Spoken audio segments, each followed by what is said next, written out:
विजु जनता दल निर्वाचन manifesto front page रे विजु बाबू कुआडे गले एटा विजु जनता दल विधायक माने जो प्रश्न करूचंती ए प्रश्नर उत्तर से दे पारिबे कि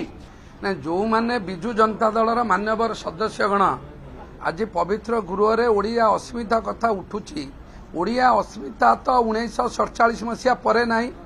कि एमाने विधायक हला परे कि 1997 डिसेम्बर 26 विजु जनता दल तैयारी परे ओडिया अस्मिता कथा नहीं। ओडिया अस्मिता एटा हजार हजार वर्ष तलु अच्छी एटा लक्ष्मी पुराण अच्छी सारला महाभारत आमर ओडिया अस्मितार मुख्य परिचय प्रभु आराध्य देवता प्रभु जगन्नाथ। आज ओडिया अस्मिता 50-60 वर्ष भितर नहीं। द्वितीय कथा आज विजु जनता दल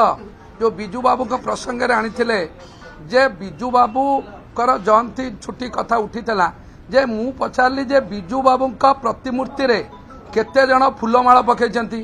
विजु बाबूंकर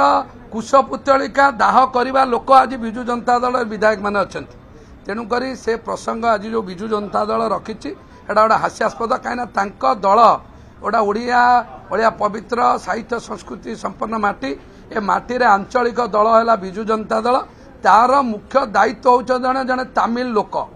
ये है कौन ओडिया अस्मिता ओडियार लोक जो माने भोट देते विजु बाबू को पुआ भाविक 24 वर्ष सी दिने पवित्र गृह रे ओडिया भाषा रे तांकर बजेट पढ़ी पारिले ना कि प्रश्नर मध्य उत्तर दे पारिले नहीं। एटा कौन ओडिया अस्मिता ओडिया अस्मिता आपण माने देखिथिबे हमर प्रिय मुख्यमंत्री पाखापाखि 2 घंटा 30 मिनिट रु ऊर्ध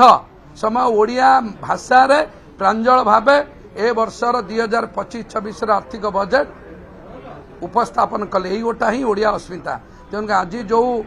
दुईटी दल एकजुट होती किए महिला सुरक्षा किए ओडिया अस्मिता एटा हास्यास्पद एबे भी निर्वाचन सरिवार पाखापाखि वर्षे हम एबे भी से हारिबाटा को जनसाधारण राय को स्वीकार करि पारुना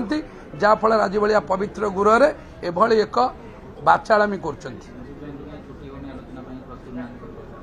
विजु जयंती कहीं छुट्टी होनी ओडिया भाषा को ओडिया भाषा भित्तिक राज्य हबार शतवार्षिक आज पालन करने को सरकार जाउछंती। 1936 मसीहा परे ओडिशार प्रथम प्रधानमंत्री पारला महाराज जयंती विजु जनता दल सरकार केबे छुट्टी करथिला। ओडिशार शेष प्रधानमंत्री प्रथम मुख्यमंत्री डॉक्टर हरेकृष्ण महताब जयंती को विजु जनता दल शासन सरकार केते थर छुट्टी घोषणा करथिला। तेणुकरी ओडिया माटी पे ओडिया भाषा पे ओडिशा पे बहु बरपुत्रंकर प्रधान व्यक्तिंकर अवदान अच्छी समस्त पूज्य पूज्या सम्मान भारतीय जनता पार्टी सरकार दौची एवं आपण माने करिवे विजु जनता दल मैनिफेस्टो गोटा मो पाखे गोटा फ्रंट पेज अच्छी ए मैनिफेस्टो फ्रंट पेज रे विजु बाबू कुआडे गले विजु जनता दल निर्वाचन मैनिफेस्टो फ्रंट पेज रे विजु बाबू कुआडे गले एटा विजु जनता दल विधायक माने जो प्रश्न करूचंती ए प्रश्नर उत्तर से दे पारिबे कि तेणुकरी जड़े आंचलिक दल रे बाहर राज्य लोक आज दायित्व न विजु बाबू कौन कहते विजु बाबू एटा विवादीय होते जो ऑफिसर दुर्नीति करुचंती तांको पिट एटा विजु बाबू कहते ये कहले जो ऑफिसर दुर्नीति करुचंती चाकरी छाड़ी आम दल बुझ ये विजु जनता दल अस्मिता एवं विजु जनता दल विजु बाबू प्रति ये विजु बाबू जमी बिकुले घर बिकुले निजर शिल्प बिकिचंती दल करिचंती ओडियार सेवा करिचंती। विजु जनता दल लोक जेते 2000 मसीह 2024 मसीहा तरे तांको विधायक सांसद मानकर जमी तालिका ने दुए विजु भलिया बिकिचंती कि आउ को नेता भलिया किनिचंती। जदि विजु जनता दल विजु बाबू का आदर्शर अनुप्राणित होइतांता निहाती विजु जनता दल सुप्रीमो ओडिया अस्मिता कहूथिबा दल ओडिया भाषा रे जदि मोर आज अनुरोध करुची विरोधी दल नेता विजु जनता दल सभापति 15 मिनिट काल 10 मिनिट काल ये जो ओडिया अस्मिता प्रश्न सरकारी मुख्यमंत्री की पचारि पारिबे कि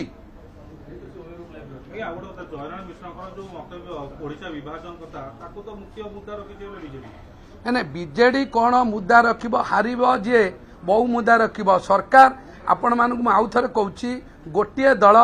गोटिए नेता 24 वर्षर सरकार ओडिशा को बहु पछरे पके देछि खाली वर्षे रे कौन हो ताकू भाविबेनी विभिन्न कथा विभिन्न मंतव्य देबे सेटा कथा आमर प्रसंग नुह प्रसंग है विजु जनता दल कहते ओडिया प्रसंग जे सी ओडिया प्रसंग तांको दलर सभापति ओडिया भाषा जानी ना ओडिया कथा जानी ना ये क्या नमस्कार हो जानी ना जगन्नाथ मंदिर केते प्रकार दुर्नीति परिचालना करछंती सी ओडिया अस्मिता जो ओडिया अस्मिता कथा बिजु जनता कहते ओडिया अस्मितार ओडिया माटीर ओडिशार भावावेग सह संपर्क जगन्नाथ मंदिर रे कोविड ना रथ यात्रा किए बंद करथले सेतेले किए ओडिशार मुख्यमंत्री थे सेतेले कोआड़े ओडिया अस्मिता कथा थिला खाली जे विधानसभा रे टीवी पेपर रे देखिया पे आंदोलन कर हबनी वास्तव स्थिति की लक्ष्य करिया दरकार ओडिया माटीर ओडिया युवकर ओडिया भाषार केमिति स्वाधीनतार 78 वर्ष परे केते अवक्षय हेछि काईकि हेछि आत्मसमीक्षा करा जाऊ कौन कले आगामी दिन तार परिवर्तन घटी वृद्धि हम ता समाधान करा जाऊ।